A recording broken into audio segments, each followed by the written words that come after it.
आ जाएगी। वीर को संग्रह करना बहुत कठिन बात है।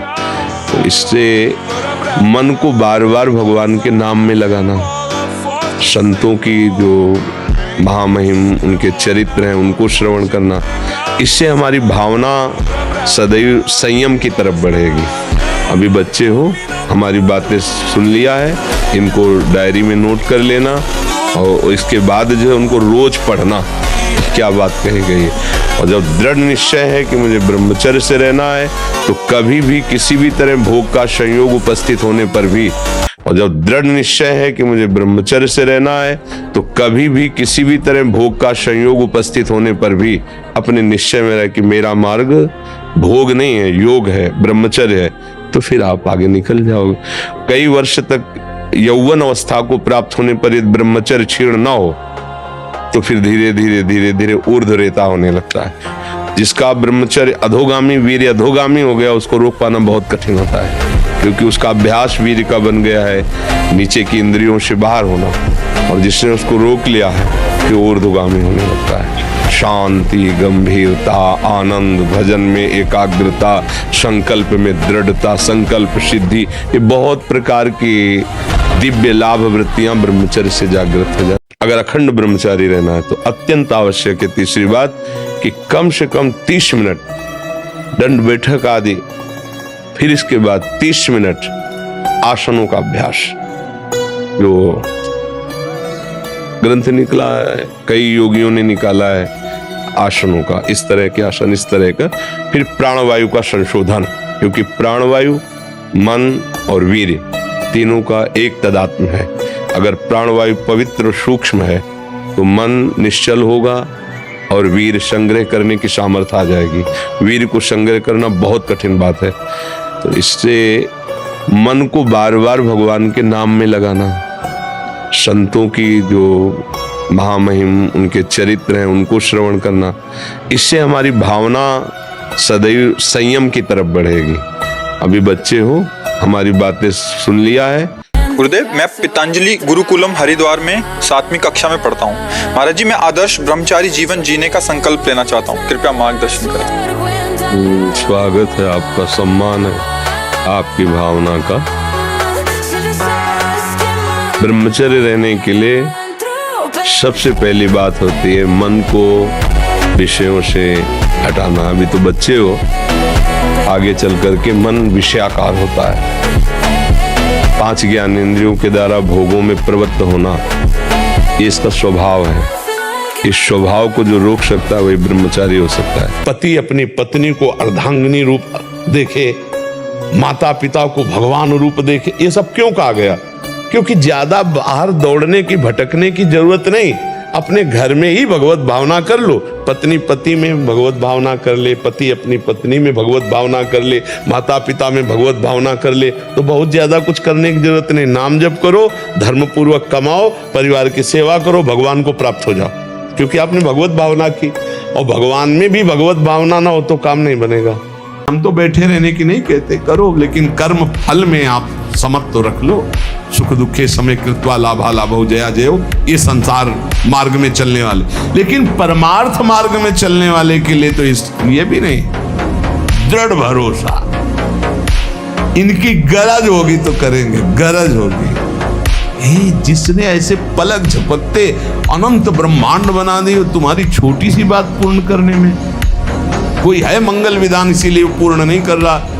मांगो मत, वो माँ की तरह बहुत दुलार करने वाला है। तुकाराम जी की कह रहे, खेल खेलने में मगन बच्चा माँ को भूल सकता है, लेकिन माँ कभी अपने बच्चे को नहीं भूल सकती। ऐसे प्रभु हमें ध्यान करते, प्रभु हमारा दुलार करते। इसलिए ऊपर कहा था, मैं विठ्ठल का लाडला हूं। ये साधु भक्त भगवान के मार्ग का पथिक लाखों में अलग दिखाई देगा, लाखों में अलग। भगवत पार्षद अलग दिखाई देगा, अलग दिखाई देगा। इसलिए बहुत सावधान, दोषों वाली बातें त्यागो और मस्त हो जाओ। एक जन्म केवल प्रभु को दे दे, एक जन्म। या आपसे बढ़कर कोई बलवान नहीं।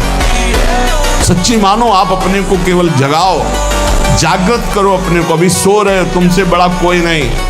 क्यों?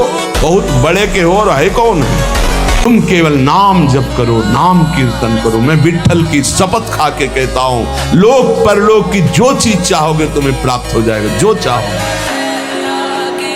इंद्रियों की अभिलाषा मिटाना, मन को शांत कर देना, ब्रह्मानंद में डुबो देना, ये सब पवित्र कार्य नाम के द्वारा होता है। तुका कहता है वही भोजन स्वादिष्ट है जिसमें विट्ठल का उच्छिष्ट है, वही चर्चा स्वादिष्ट है जिसमें विट्ठल की चर्चा है। विट्ठल के बिना सब रूखा।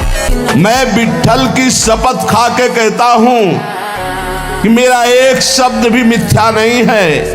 सब साधनों में सबसे सुगम महामहिम, समस्त वैभव को, चाहे पारमार्थिक हो चाहे लौकिक हो, हस्तगत करना हो तो नाम कीर्तन और नाम जप करो। ये शपथ खा के क्यों कहा? क्योंकि हम लोग बड़े अविश्वासी हैं। ऐसे हरिवंश महाप्रभु कह रहे, मेरी सो मैया कृष्ण गुण संत। मेरी शपथ है तुम्हें कृष्ण के गुणों का गायन करो, कृष्ण का सुमिरन करो। हे हरि, तेरे नाम कीर्तन में अपार सुख मिलता है।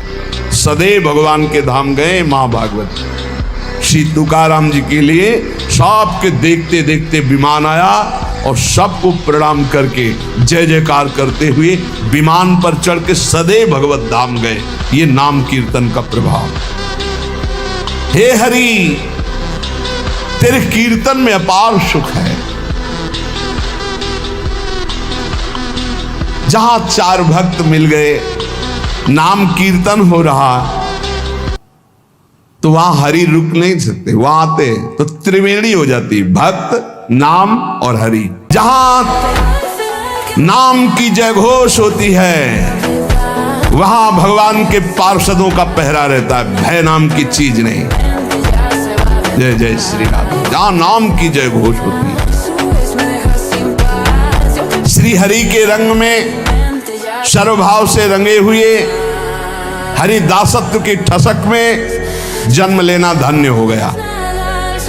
जिनका नाम समस्त पापों का नाश करता है, महालक्ष्मी जिनकी दासी हैं, जिनके एक इशारे से ये समुद्र, ये सूर्य, ये पृथ्वी, ये वायु, ये अग्नि, ये प्रकट हुए, वो मेरा विट्ठल है, वो मेरा प्रभु है।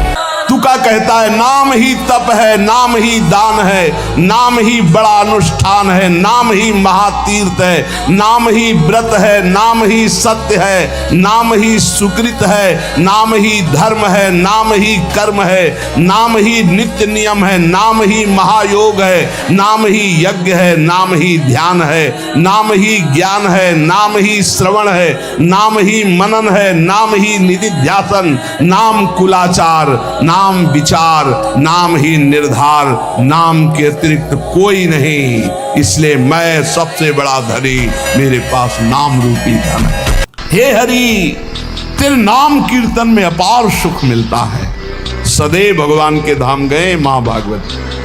श्री तुकाराम जी के लिए सबके देखते देखते विमान आया और सबको प्रणाम करके जय जयकार करते हुए विमान पर चढ़ के सदैव भगवत धाम गए। ये नाम कीर्तन का प्रभाव। हे हरि, तेरे कीर्तन में अपार सुख है।